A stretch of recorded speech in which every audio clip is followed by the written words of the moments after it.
जिसका चीज उसको दे देना चाहिए खुशी खुशी। इसमें टंटा करने से, झगड़ा करने से कोई फायदा नहीं है। आज जो है ना सारा देश जो है ना कंप्यूटर फॉर्मेट होने में 1 घंटा की समय लगती है। आज सारा देश फॉर्मेट हो रहा है मोदी की सरकार में। आज जो है ना राम मंदिर कहीं नहीं बना है। श्री राम प्रभु का अयोध्या धाम में जो मंदिर जो था वो टूटा फूटा मंदिर था, उसको रिपेयरिंग कर करके भारतीय जनता पार्टी द्वारा रिपेयरिंग करके दिया गया है, रफू करके दिया गया है, मरम्मत करके दिया गया है। इंग्लिश में उसको रिनोवेटेड कहते हैं, रिनोवेटेड करके दिया गया है। हिंदू मुस्लिम की राजनीति कांग्रेस करती आई है 70 सालों से और जग जाहिर है तुष्टीकरण, परिवारवाद, जातिवाद शुरू से वो करती आई है। अगर उनको ऐसा लगता है कि वो राजनीति कर रहे हैं तो राजनीति वो कांग्रेस वाले, विपक्ष वाले खुद कर ले। तो इस वक्त हमारे साथ जुड़ गए हैं इंद्रदेव सिंह। सर, आपसे जानना चाहेंगे कि जिस तरीके से कोर्ट का ऑर्डर मिल चुका है, पूजा पाठ शुरू हो गया है, लेकिन कुछ लोग खुश नहीं है। उनका ये कहना है कि भाई निचली अदालत से अभी ऑर्डर मिला है, हाई कोर्ट से नहीं मिला है, तो पूजा पाठ से जो हो रहा है उससे खुश नहीं है। आपका क्या कहना है? देखिए, जिसका चीज़ उसको दे देना चाहिए खुशी खुशी। इसमें टंटा करने से, झगड़ा करने से कोई फायदा नहीं है। सबको जानता है, पक्ष वाले भी जानते हैं किसका चीज़ है, विपक्ष वाले भी जानते हैं किसका चीज़ है। और इसमें झूठ मूठ का टंटा कर करके, झगड़ा करके, रगड़ा करके, इसको झगड़ा भी नहीं कहते हैं, रगड़ा कहते हैं। ये कर करके जो है ना अब आपसी रिश्ता जो है ना, आपसी मतभेद खराब करना इसको कहते हैं। देखिए, शंकर भगवान जो है ना, श्री राम प्रभु का भी मंदिर ओपनिंग हुआ। श्री राम प्रभु अयोध्या धाम में 500 साल तक मुजरिम की तरह टेंट में रहे और उन्हीं का ये जो है ना इष्ट हैं, सखा हैं, मित्र हैं। इनके बिना जो है शंकर भगवान के बिना श्री राम प्रभु अधूरा है और श्री राम प्रभु के बिना शंकर भगवान अधूरा है। एक दूसरे के पूरक हैं। और आप जो सोचते हैं ना कि अयोध्या धाम में जाकर के और उनका दर्शन कर करके और श्री राम प्रभु से मिल लेंगे, तो ये आप गलत फहमी में हैं। जितने भी करोड़ों लोग जा रहे हैं अयोध्या धाम में दर्शन करने के लिए, वो ये समझ लें कि आपको श्री राम प्रभु का भक्ति जो है ना कभी नहीं मिलेगा। क्योंकि श्री राम प्रभु स्वयं हाथ जोड़ करके बोले हैं कि एक गुप्त बात मैं बता रहा हूँ देशवासियों, मेरे भक्तों, कि जब तक जो है ना शिव शंकर भगवान का आप भजन नहीं करोगे, शिव शंकर भगवान का जब तक आप आराधना नहीं करोगे, तब तक आप मेरी भक्ति नहीं पा सकोगे। ये हाथ जोड़ करके श्री राम प्रभु बोले हैं। और गोस्वामी तुलसीदास जी का जो है वो जो है उसमें चौपाई भी है, शिवद्रोही मम दास कहावा, सो नर मोहि सपने हूँ नहीं पावा। मतलब कि श्री राम प्रभु बोले हैं कि उस सपना में भी मेरे को आदमी नहीं पा सकेगा जो शंकर भगवान से दूरी बना के रखता है, उनको नहीं भजता है, उनको भजन नहीं करता है। देखिए, जब सतयुग की बात है, उस समय जो है समुद्र मंथन हुआ, देव और दानव हिस्सा लिए। शंकर भगवान क्या चीज़ है उसके बारे में मैं बता रहा हूँ आपको। देव और दानव हिस्सा लिए। उसके बाद में जो है एक सांप जो है, सांप को पकड़ करके और मंथन हुआ। समुद्र मंथन में 14 रत्न निकले, समुद्र से 14 रत्न निकले, जिसमें एक तेज जहर भी निकला जिसका नाम है कालकूट। वो हलाहल भी उसको कहते हैं। वो तेज जहर को जो है ना, एक बूंद भी अगर इस धरती पर गिर जाती तो समझिए कि संपूर्ण मानव जाति विनाश हो जाती, संपूर्ण मानव जाति का विनाश हो जाता, सारा सृष्टि जो है गड़बड़ा जाता।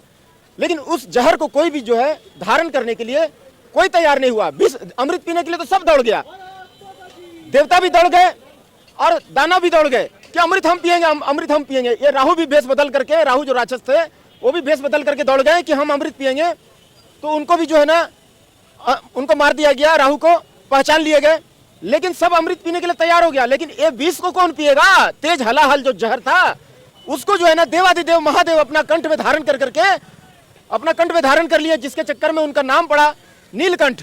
और वो एक बूंद भी अगर इस धरती पर गिर जाता उस कालकूट जहर ना, तो समझ लिए संपूर्ण मानव जाति विनाश हो जाता। तो उस कालकूट को सोचिए, हम एक मिर्च खाते हैं तो कितना कड़वा लगता है, थूक देते हैं। उस कालकूट जहर, तेज जहर को वो अपने कंठ में धारण करके शंकर भगवान संपूर्ण मानव जाति का सुरक्षा किए। तो सोचिए वो कितना महान है। आज जो है ना शंकर भगवान तपते रहते हैं गर्मी से, प्रचंड तेज वो जो जहर है ना, उसका तेज जहर का प्रभाव से पूरा उनका शरीर जो है ना तपते रहता है। इसलिए उनको जो है ना मंदिर में जाकर के जल चढ़ा करके उनको ठंडा किया जाता है, शीतलता प्रदान की जाती है, ताकि शंकर भगवान को कुछ आराम मिले कुछ देरी। वो कंठ में यहाँ धारण किए शंकर भगवान। तो इसलिए जो है आज जो है ना कितने लोग आपस में झगड़ा कर रहे हैं। हम सभी हिंदू, मुस्लिम, सिख, ईसाई सभी देश में आपस में भाई भाई हैं, आपस में प्रेम से रहें। देखिए, गुरबाणी कहती है गुरु ग्रंथ साहिब में, हक पराया नानका उस सुअर उस गाय। दूसरा का जो हक है ना भैया, उसको हाथ जोड़ करके उसको पहुंचा दो।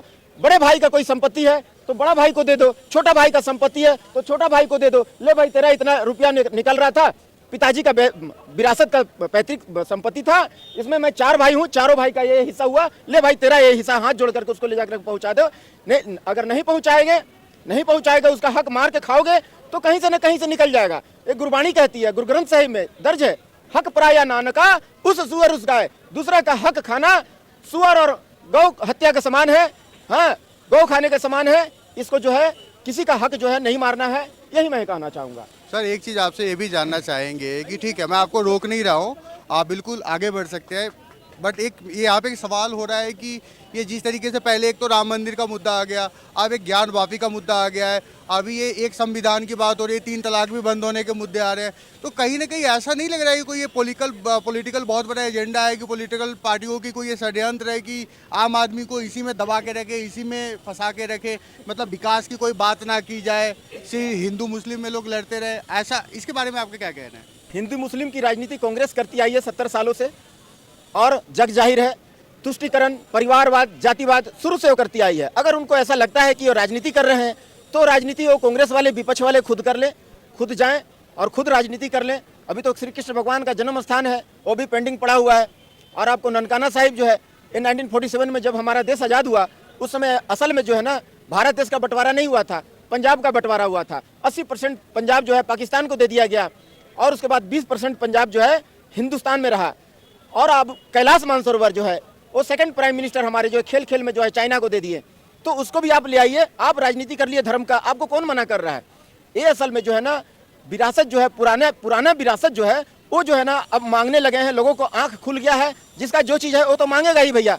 तो इसमें जो है ना, इसमें कंप्रोमाइज नहीं करने का है। जिसका जो चीज़ है इसको आंख मूंद करके दे दो भैया, तुम खुश रहो, तुम भी खुश रहो, तुम भी खुश रहो, तुम भी खुश रहो, सारा खुश रहे, सारा जग खुश रहे। इसमें झगड़ा और झंझट करने वाली नहीं है। ये विपक्षी का काम है लड़वाना। हिंदू मुस्लिम ये करते आए हैं, तुष्टिकरण की राजनीति ये करते आए हैं। मनमोहन सिंह भी कहते थे कि पेड़ में पैसे नहीं लगते हैं, पहला संसाधन इनका है, अल्पसंख्यकों का है, वो कहते आए हैं।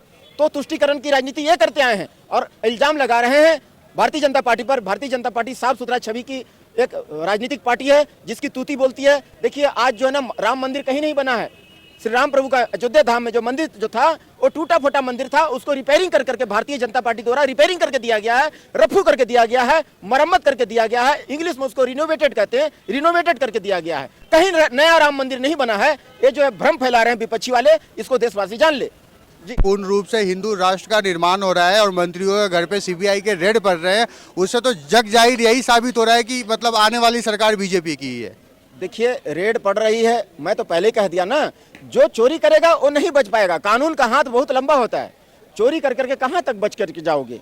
आपको सरेंडर होना ही पड़ेगा, हिसाब देना ही पड़ेगा। मोदी की सरकार बोल दी है, मोदी जी कह दिए हैं, ये जो चोरी करके रखे वो कागज का टुकड़ा से ज्यादा कुछ नहीं है, इसको ज्यादा मत समझना। अगर तू सोच रहे हो कि ये तुम्हारा बाप दादा का धरोहर है तो गलतफहमी में हो। आज जो है ना सारा देश जो है ना कंप्यूटर फॉर्मेट होने में 1 घंटा की समय लगती है। आज सारा देश फॉर्मेट हो रहा है मोदी की सरकार में। सोचिए सारा देश, सारा 70 साल का कूड़ा जो है ना साफ किया जा रहा है, ये मोदी की सरकार है। और आने वाले समय में मोदी की सरकार ऐसा काम कर दिया है कि उनको ही वोट मिलेगा, वही 400 पार जाएंगे। बिल्कुल आपका कहना बिल्कुल सही है, वो मोदी जीतेंगे ही जीतेंगे। मोदी जी ऐसा काम कर दिए हैं, खेल खेल में 370 हटा दिए।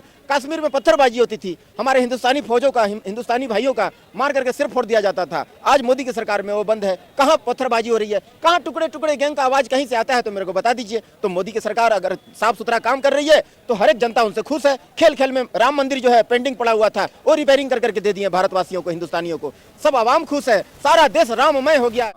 बहुत बहुत धन्यवाद आपका।